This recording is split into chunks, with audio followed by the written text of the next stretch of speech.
이 이야기는 실제 사연을 바탕으로 각색된 막장 드라마입니다. 시작 전에 구독과 좋아요 한 번씩 부탁드릴게요. 민수는 오늘도 컴퓨터 앞에서 떠날 줄 몰랐다. 모니터 속엔 고요한 거실, 정리되지 않은 쿠션, 벗어둔 슬리퍼 한 짝, 그리고 조금 전 샤워를 마친 아내가 있었다. 서연은 머리를 감은 채 흰색 티셔츠 하나만 걸친 모습이었다. 젖은 머리카락이 쇄골을 타고 흘렀고 민수는 숨을 멈췄다. 그녀는 분명히 혼자였다. 하지만 그는 그 장면을 지켜보고 있었다. 몰래, 내일. 서연은 혼잣말로 콧노래를 불렀고 티셔츠 아래로 언뜻 드러나는 맨살이 빛에 반사됐다. 민수는 화면에서 시선을 떼지 못한 채 무릎 위로 손을 올렸다. 이건 감시가 아니야. 확인일 뿐이야. 그는 늘 그렇게 합리화했다. 처음엔 사랑이었고, 그 다음은 불안이었고, 이제는 습관이 되어버린 감시.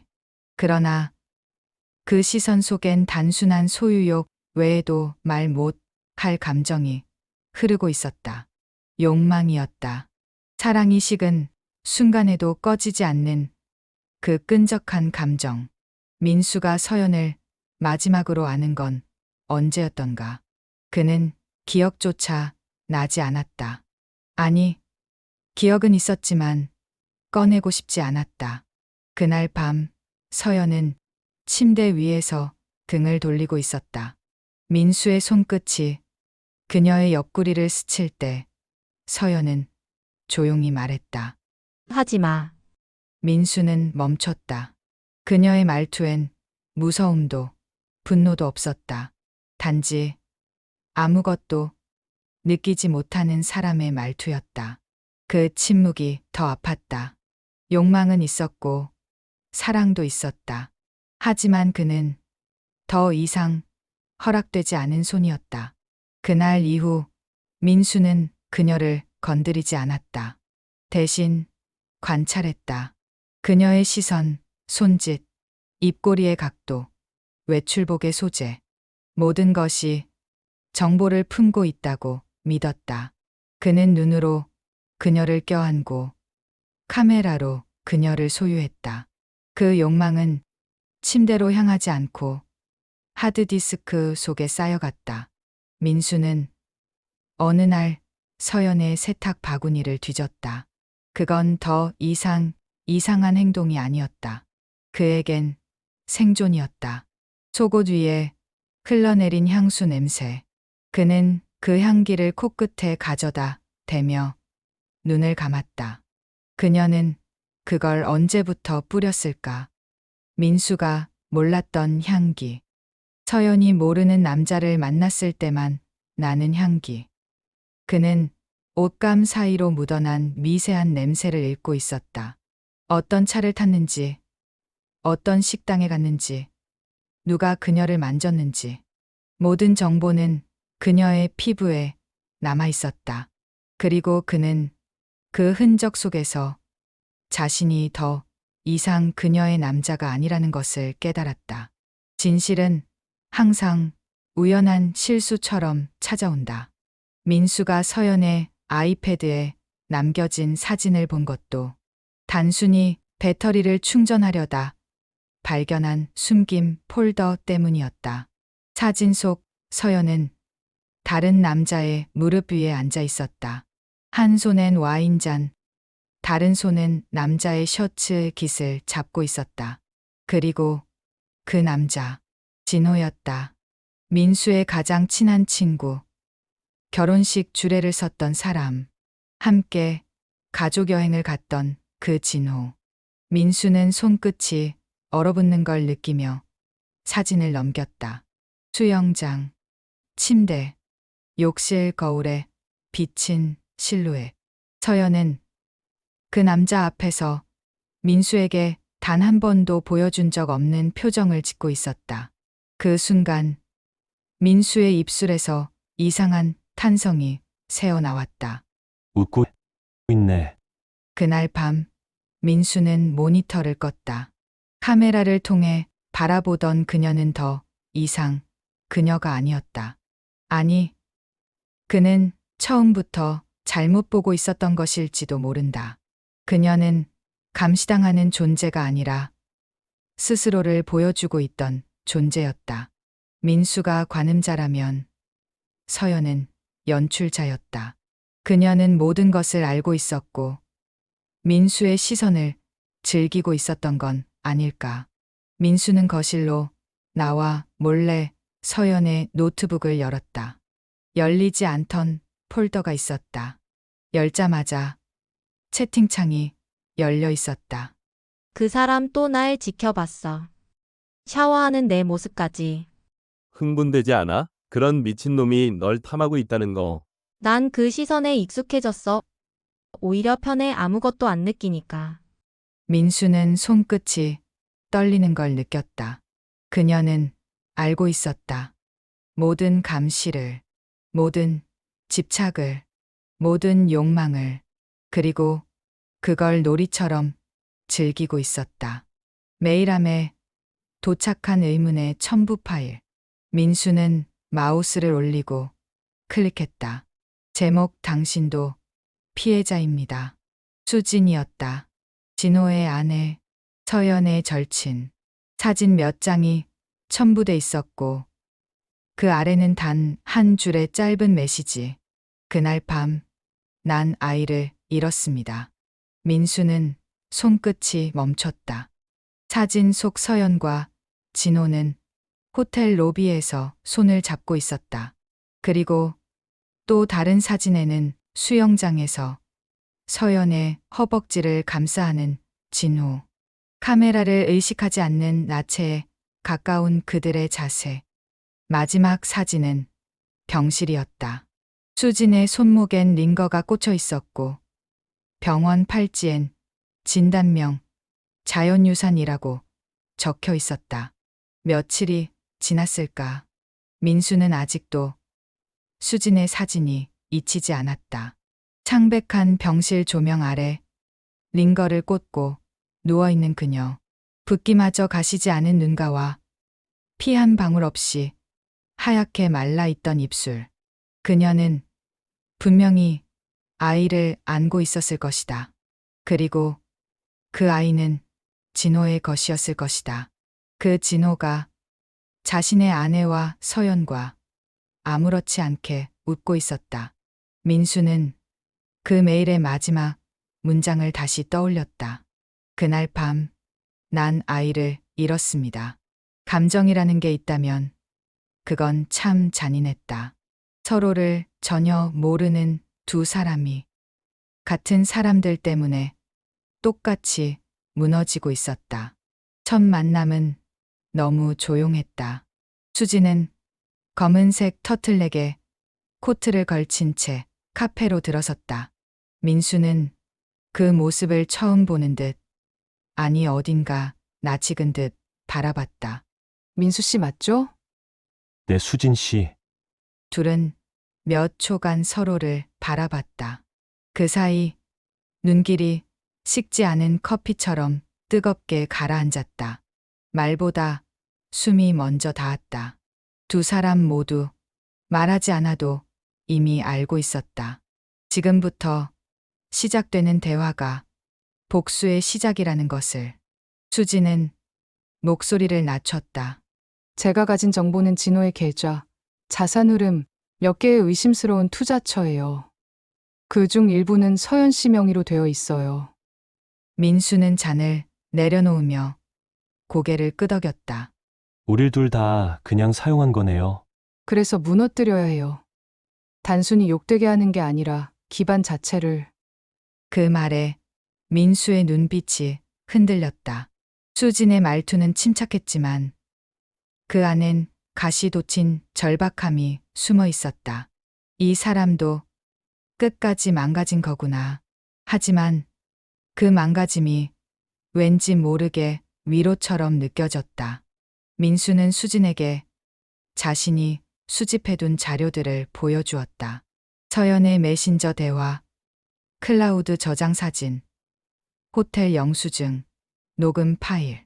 그 속엔 서연의 음성이 담겨 있었다. 민수? 그냥 내 전용 현금 인출기잖아. 돈만 있고 사람은 없지. 하지만 진호 오빠는 모든 면에서 충족되거든. 수지는 손끝으로 화면을 내리다가 조용히 숨을 쉬었다. 숨이 아니라 참는 듯한 소리였다. 이걸 이렇게 오랫동안 모아왔어요? 민수는 고개를 끄덕였다. 사랑했거든요. 감시라도 하지 않으면 사라질까봐. 수지는 그 말에 입술을 물었다. 그는 아직도 서연을 사랑이라고 표현했다. 하지만 이상하게도 그 말이 미웠다기보다 슬펐다. 그날 밤 수지는 민수의 집에 들렀다. 단순한 자료 전달이 목적이었다. 하지만 어딘가 둘 다 알고 있었다. 오늘은 다른 밤이라는 것을. 민수는 거실에 앉은 수진에게 물을 건넸다. 수진은 잔을 받아들며 조용히 웃었다. 낯설지가 않아요, 여긴. 서연이랑 살던 공간인데요. 그래서 더 낯설지가 않아요. 그 여자의 그림자가 느껴지지 않거든. 민수는 그 말에 고개를 돌려 수진을 바라봤다. 그녀는 이미 코트를 벗고 검은 니트 셔츠 차림이었다. 조명이 꺼지고 커튼 사이로 새어드는 가로등 불빛이 그녀의 어깨를 부드럽게 감쌌다. 빛은 천천히 흘러내려 그녀의 쇄골과 손등에 앉았다. 수진이 말을 꺼냈다. 민수 씨는 아직 그녀를 감시하나요? 이젠 필요 없어요. 그 여자가 나를 지켜봤다는 걸 알고 나니까 다 깨졌어요. 수지는 다가와 앉았다. 그녀의 손끝이 민수의 손등을 덮었다. 가볍게, 그러나 확실하게. 그럼 이제 저를 봐요. 키스는 먼저 움직인 사람이 없었다. 그저 얼굴이 가까워졌고 숨이 하나로 섞였다. 입술이 닿았을 때 서로의 심장은 거의 동시에 반응했다. 두 사람의 몸은 오래 기다려온 듯 익숙하게 엮였다. 하지만 그 익숙함은 누구와도 같지 않은 온도였다. 셔츠 단추 하나, 또 하나, 손끝은 머뭇거리지 않았다. 속옷의 끈이 흘러내리고 옷감이 살에 비벼지는 소리만이 작은 방 안을 가득 메웠다. 민수는 수진의 어깨에 손을 얹고 그녀를 천천히 침대에 눕혔다. 불빛 한 줄이 그녀의 얼굴을 타고 흘렀다. 그녀는 눈을 감고 말했다. 이 밤만은 복수가 아니면 좋겠어요. 민수는 그녀의 이마에 입을 맞췄다. 오늘은 나도 누군가에게 감시당하지 않아도 괜찮다고 느끼고 싶어요. 그들은 천천히 서로를 껴안았고 그 밤은 너무도 조용했지만 오랫동안 밀려들던 파도가 처음으로 멈춘 순간처럼 깊었다. 민수는 USB 하나를 들고 있었다. 작고 조용한 그것 안에 두 사람이 숨기고 싶어 했던 것들이 담겨 있었다. 서연의 위조된 학력 증명서, 조작된 자격증, 허위 경력과 추천서, 진호의 회사 자금 유용 정황, 자산 이동 내역, 서연 명의의 부동산 투자 지분까지. 수지는 조용히 말했다. 이건 그냥 한 사람을 망치는 게 아니에요. 두 사람 사이에 의심을 심는 거예요. 의심은 사랑보다 오래 가요. 민수는 그 말을 곱씹었다. 수지는 복수를 단순히 파괴로 끝내지 않았다. 수지는 관계를 먼저 죽이고 있었다. 며칠 후 진호는 부장실에서 불려 나왔다. 회계팀과 감사팀이 동시에 그의 계정을 조사하고 있었다. 그는 조용히 당황했고 서연에게 전화를 걸었다. 혹시 내 명의로 된 부동산 건 있지 않았어? 갑자기 그게 왜? 그쪽 계좌로 일부 자금이 넘어간 걸로 잡혀. 그쪽 세무조사 들어갈 수도 있어. 그 순간 서연의 표정이 얼어붙었다.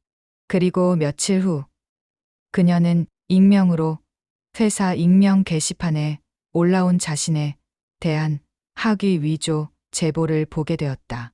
그건 단순한 폭로가 아니었다. 균열의 시작이었다. 서연은 점점 고립되었다. 회사에서는 그녀를 회의에 부르지 않았고 점심 식사 자리는 조용히 비워졌다. 진호도 마찬가지였다. 그는 투자 실패로 부채가 늘었고 수지는 모든 자산을 정리해 법률 대리인을 통해 이혼을 통보했다. 서로의 관계에서 불안이 싹 텄고 불안은 어느새 의심으로 번졌다. 복수는 성공적으로 진행되고 있었다. 하지만 민수는 이상하게 통쾌하지 않았다. 그는 하루 종일 브라우저를 열고도 아무것도 검색하지 않았다. 대신 수진이 남긴 잔에 손가락을 대고 있었다. 잔의 온기는 사라졌지만 그녀의 체온은 아직 선명했다. 문득 전화가 울렸다. 오늘 잠깐 바람 쐬러 가지 않을래요? 수진이었다. 밤바다 앞 둘은 모래사장을 걸었다. 신발은 벗어둔 채였고 물은 발목까지 밀려왔다. 수진은 입가에 바람을 머금고 말했다. 당신 옆에 있으니까 숨이 쉬어져요. 민수는 가만히 그녀를 바라보다 말했다. 그동안 숨을 멈추고 있었죠. 수지는 고개를 끄덕였다. 그리고 손을 내밀었다. 민수는 그 손을 잡았다. 차가운 손, 그러나 멀지 않았다. 민수의 집, 거실은 조용했고 창문 사이로 들어오는 밤 공기가 느리게 퍼졌다. 수지는 커튼을 닫지 않았다. 그녀는 말없이 코트를 벗었다. 얇은 블라우스 아래로 비치는 속살의 그림자가 벽에 드리웠다. 민수는 숨을 삼켰다. 이번엔 욕망이 아니라 두려움 없는 감정이었다. 그녀가 등을 돌려 셔츠를 벗는 순간 민수는 뒤에서 조용히 안았다. 괜찮아요. 그녀는 고개를 기댔다. 당신이니까. 불빛 아래 두 사람의 피부는 같은 온도로 섞여갔다.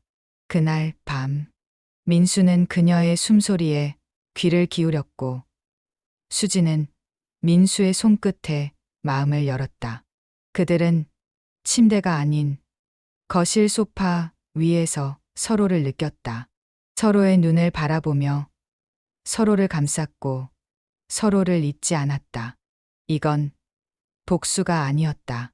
처음으로 살아있음을 느끼는 밤이었다. 서연은 책상 위에 놓인 해고 통보서를 바라보고 있었다. 사인된 도장은 분명했다. 그녀가 애써 쌓아 올린 모든 것, 위조된 학력과 자격증 모두가 들통났다. 진호 역시 사무실에서 쫓겨나듯 나왔다. 횡령 혐의와 투자 실패, 채무 불이행까지. 직장도, 지위도, 신용도 이제 그에겐 남지 않았다. 그날 밤 둘은 호텔 방에서 마주했다. 언젠가 웃으며 함께 누웠던 침대 위에서 이번엔 서로를 바라보지 못한 채 등을 돌렸다. 진호는 물었다. 혹시 네가 나 팔아먹은 거야? 서연은 조용히 대꾸했다. 나도 그 말 하고 싶었는데. 믿음은 완전히 무너졌고 함께 있는 시간이 오히려 고통스러웠다. 한때 서로를 탐했던 손길은 이제 서로를 찌를 것 같은 칼날이 되었다. 며칠 뒤 진호와 서연 앞으로 각자의 USB가 도착했다. 보낸 사람은 없었다. 다만 흰색 종이에 짧은 문장이 적혀 있었다. 당신들 서로만은 믿었을 텐데 이젠 서로를 가장 먼저 의심하게 될 거예요. 서연은 USB를 연결했고 화면에는 진호가 남몰래 은닉했던 자산, 계좌 화면과 그가 서연 몰래 나눈 또 다른 여성과의 통화 녹취가 담겨 있었다. 진호의 US 서연이 진호의 투자 실패를 조롱하던 대화 캡처와 그가 감시하는 걸 알면서도 일부러 카메라 앞에서 웃으며 옷을 벗던 모습이 있었다. 화면 속 서연은 민수의 시선을 알면서 조용히 속삭였다. 그래 봐. 이렇게까지 해야 느껴지지? 진호는 화면을 멈췄고 서연은 컴퓨터를 닫았다. 그리고 둘은 각자의 방으로 향했다. 다시는 서로를 부르지 않았다. 민수는 집 안의 모든 카메라를 떼어냈다. 천장, 거실 모서리, 책상 아래, 욕실 문턱. 그 작은 기계들은 이제 의미 없는 금속 덩어리일 뿐이었다. 창문을 열자 바람이 들이쳤고 그 바람은 이제 누구도 감시하지 않았다. 그는 소파에 앉아 물을 따르던 수진을 바라봤다. 그녀는 조용히 웃었다. 그 미소엔 아무런 가식이 없었다. 그리고 그 미소만으로도 민수는 안심할 수 있었다. 그날 밤 두 사람은 말없이 침대에 누웠다. 서로의 숨결만으로 충분한 온도를 나눌 수 있었다. 수진이 말했다. 당신과 있는 지금은 무너진 게 아니라 다시 태어난 것 같아요. 민수는 그녀의 머리카락을 손가락에 감았다. 한 가닥, 두 가닥, 천천히. 우린 중후에서 시작했지만 사랑은 감시 없이도 가능하다는 걸 알게 됐어요. 조명이 꺼졌고 빛 없는 방 안에서 두 사람의 몸이 겹쳐졌다. 느리게, 천천히, 확실하게.